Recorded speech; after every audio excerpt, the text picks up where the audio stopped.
Yeah, Vortex here, and welcome to my review of the eono, if that's a correct name, by Amazon. So yeah, this is a rebranded Amazon kind of audio adapter. Well, it's a Type-C, as you can see, 3.5 headphone jack adapter, or audio adapter as I call it. And eono is their own kind of in-house brand. Obviously, they must have probably just got someone to rebadge it for them. And yeah, as usual, full disclaimer is I got this from Amazon UK. I was not paid to do this video, nor thoughts, opinions are my own. And as of when I made this video on Amazon UK, it was £8.09 with plus a 40% discount. So very, very cheap, and probably undercuts the Apple Type-C adapter, and yeah, probably one of the cheapest ones out there. So yeah, let's just get into it. Like I said in the intro, it's, as you can see, it's an Amazon brand.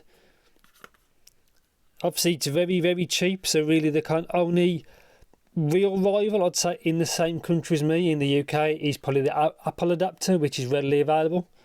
So there's the information, just basically what it's compatible with. It's probably compatible with way more than that. I've tried it with the two phones, the Xiaomi Poco F2 Pro, which is not on the list, and the Xiaomi Redmi Note 10 Pro. Again, perfect, works perfect.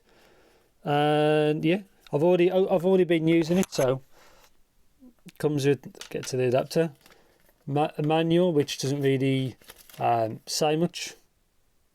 Thanks for choosing it.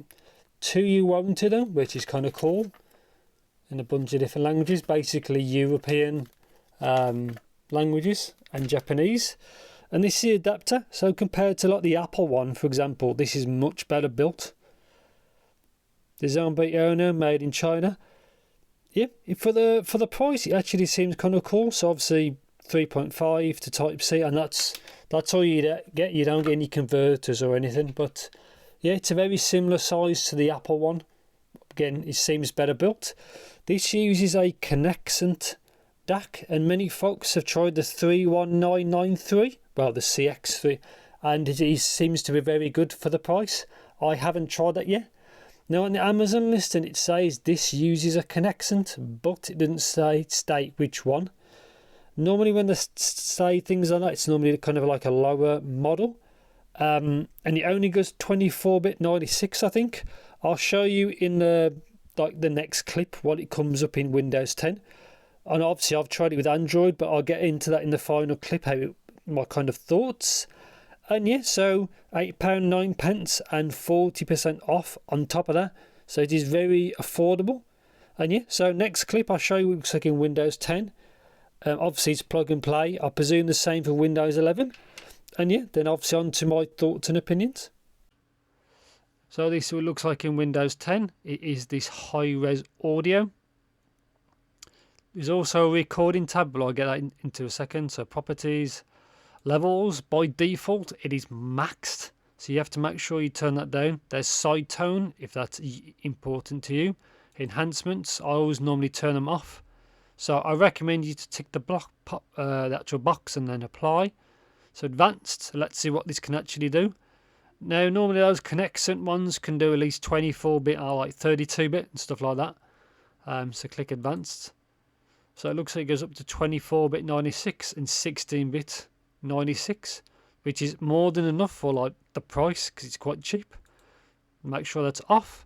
So it also supports inline controls. So right now I'm using the pretty old now, the Xiaomi Pro HD, you know, the one with the triple driver from a few years ago. It uses an inline control with 3 buttons, which is quite rare. And it works perfect. So it actually supports through Windows 10 like play, pause and volume up and down, which is cool. Obviously this is the microphone I'm using, the Tone RTC30. So let's click properties, levels.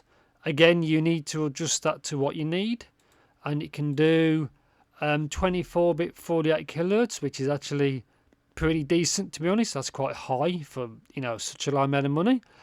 And that's pretty much it really. But yeah, it works fine in Windows 10.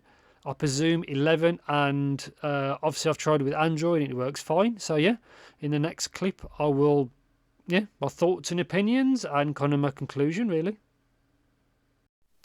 So finally on to my kind of thoughts, opinions and kind of conclusion really is, as you saw in Windows, it actually has quite high specs for what it is.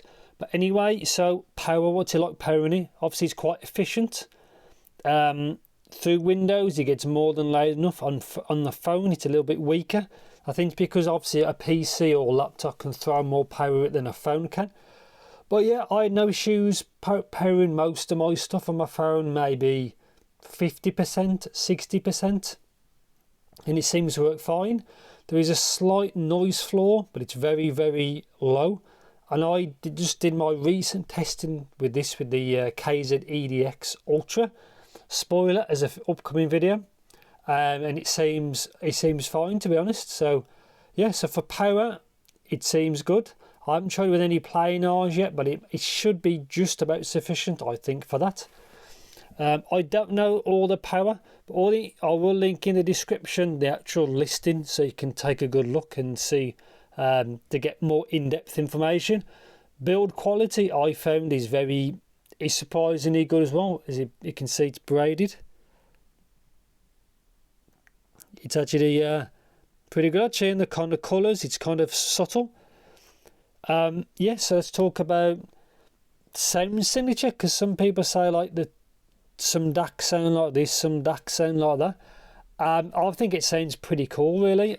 Some of my other adapters do sound better, but they are noticeably more expensive. This is meant to be very cheap and is very cheap, and I think the same qualities are more than acceptable, to be honest. It also doesn't have the weird quirk with the Apple adapter, which is weak in Android. This doesn't have that, so that's always a good thing. So you'd have to force like different apps to get more power through the adapter. This seems to work fine. I'm trying to think what else to say really. It does everything it's supposed to. Supports inline controls, which I didn't expect. Again, which is useful if that's something you actually use. Yeah, it all works fine really. It does everything that it's supposed to do. It's cheap. It sounds good. It seems to have sufficient power. I don't know how much it pulls. I don't think it will pull 2 volts, but it's obviously all the information will be in the listing. Yeah, not much to say really. It does what it's supposed to do. You know, it doesn't blow me away, but for the price, it's more than sufficient for most people out there. You know, it does the job well really.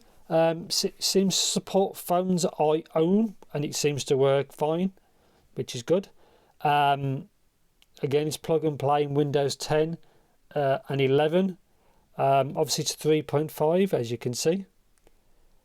Yeah, in Windows it only got activated when you plugged some headphones in. So when there's nothing plugged in, nothing happened. When you plugged the headphones in, it woke up essentially. I think that's it. So kind of a short video, not much to say really. It does what it's supposed to do. Obviously it doesn't come with an adapter, so if you want to use this with like a laptop or something, you got a full-size USB port, you'd have to use a converter, something like something like that.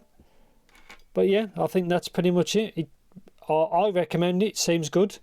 It's good. It's a good alternative to the Apple adapter. The Apple one may ultimately have a little bit better sound quality, but I don't think there's much really in it. And yeah, I think that's going to be pretty much it. It works like it's supposed to, and it's a cheap and cheerful one. So yeah, so thanks for watching and take care.